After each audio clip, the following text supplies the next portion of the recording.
Hi, Bill. I'm glad I caught you in your office. The boss has just informed me that our agency is receiving a HUD grant to assist us in rehabilitating that old apartment building on First Street for an affordable housing development. It looks like I'm the one who will be handling the project. He mentioned something about the URA and our need to develop a relocation plan for the project, and then he suggested I talk to you. Can you help me? Well, it has been a year or two since I worked on a project like this under the URA. In fact, I did a presentation about it for our board of directors a while back. Let me find that presentation, and it'll help me to walk you through what the law generally requires. Sure, here it is. My presentation on the Uniform Relocation Assistance and Real Property Acquisition Policies Act of 1970. The title's long, but most people just call it the Uniform Act, or URA for short. So, how did a law like that come into being? A good question. It seems that Congress wanted to establish uniformity among federal agencies and their funding recipients when acquiring real property and relocating persons for federally funded projects. Thus the name Uniform Act.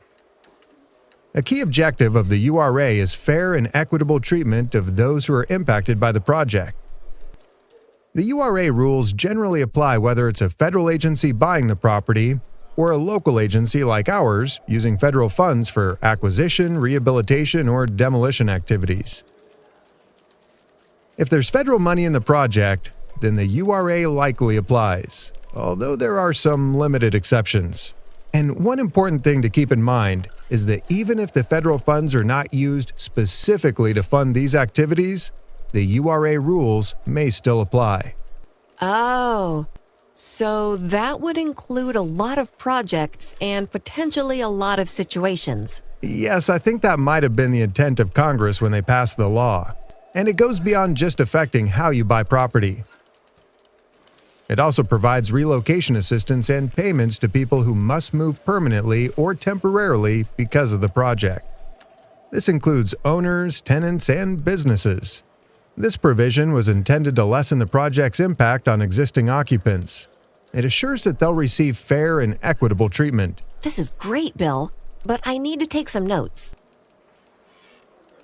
So, the URA is more properly referred to as the Uniform Relocation Assistance and Real Property Acquisition Policies Act of 1970, as amended.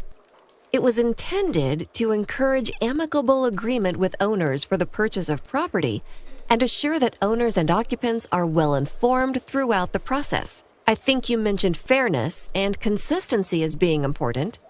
And lastly, the URA seeks to provide uniform, fair, and equitable treatment, as well as avoid disproportionate impacts to people who must be moved because of the project.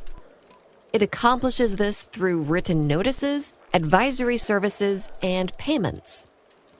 You have the key points, but I'll add a few more clarifications for your notes. Like most laws, this one has been amended several times. The most recent amendment was in 2012.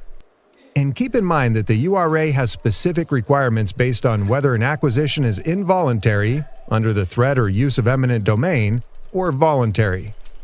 Some of those requirements include a need for unbiased appraisals, a review of those appraisals, written offers, and negotiations in good faith. There's a lot more you need to know about before getting started. Relocation assistance includes advisory services and reimbursement for the costs of moving personal property for owners, tenants, and businesses. Persons displaced from their dwelling are also assured that replacement housing is available through replacement housing payments. And don't forget, the URA has different requirements if someone must move temporarily for a project and will be able to move back.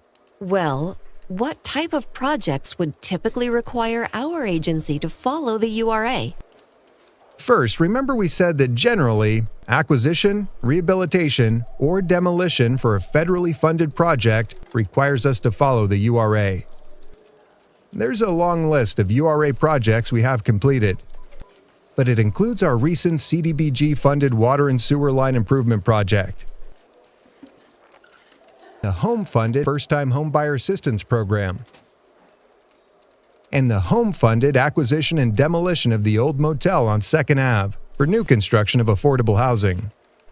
Although our office doesn't handle all the city's HUD-funded projects, other projects could be covered, for instance by the Metro Public Housing Authority. Keep in mind, if there's a need to buy real estate or relocate people for a federally funded project, it's likely the URA applies, and our local HUD regional relocation specialist is available to help us if we need it. You know, Bill, I am looking forward to learning more about the URA. It seems like a good law that protects people, and that's important.